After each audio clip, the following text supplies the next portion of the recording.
ഇന്ന് ഉച്ചയ്ക്ക് നമ്മൾ വെച്ച കറികൾ എന്തൊക്കെ നോക്കാം കേട്ടോ. ഞാൻ ഇനിയിപ്പോൾ എൻ്റെ വീട്ടിൽ ചെറിയ ചെറിയ വിശേഷങ്ങളൊക്കെ ആയിട്ട് ഇനി വീഡിയോ ഇടുന്നത്.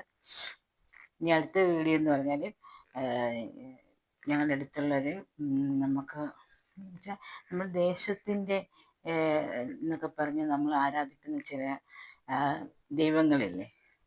അപ്പം അങ്ങനെ നമ്മളിവിടെ അടുത്ത് എനിക്ക് വസ്തു കിട്ടി വീട് വെച്ചിരിക്കുന്ന ആ സ്ഥലത്ത് ആണ് കരിങ്കുറ്റി സ്വാമി എന്ന് പറയും. കരിങ്കുറ്റി സ്വാമി.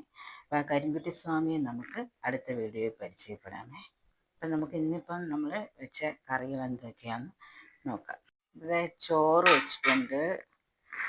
നമ്മുടെ ബീട്രൂട്ട് തോരൻ വെച്ചു. പിന്നെ നമ്മുടെ മത്തങ്ങയും പരിപ്പും കൂടെ ചേർത്ത് വെച്ച കറി. പിന്നെ ഇച്ചിരി പച്ചത്തൈര്. ഉപ്പ് മാത്രമേ ഇട്ടിട്ടുള്ളൂ, പച്ചമുളകും അങ്ങനത്തെ കാര്യങ്ങളൊന്നും ഇട്ടിട്ടില്ല. ഈ പരിപ്പ് കറിയുടെ കൂടെ നമുക്ക് ശരിക്കും നല്ല കോമ്പിനേഷൻ എന്ന് പറഞ്ഞാൽ പപ്പടം മാത്രം മതി. മീനോ ഇറച്ചിയോ മറ്റു കാര്യങ്ങളൊന്നും വേണ്ട. ഈ കറി പപ്പടം കൂടെ ഉണ്ടെങ്കിൽ ഒരു പ്ലേറ്റ് ചോറ് നമ്മൾ കഴിക്കും. ഇഷ്ടപ്പെടുകയാണെങ്കിൽ ലൈക്കും ഷെയറും കമൻറ്റും ചെയ്യണം.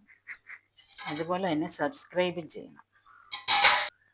ഈ വീഡിയോ കണ്ട് ഇഷ്ടപ്പെടുകയാണെന്നുണ്ടെങ്കിൽ ലൈക്കും കമൻറ്റും ഷെയറും ചെയ്യണേ.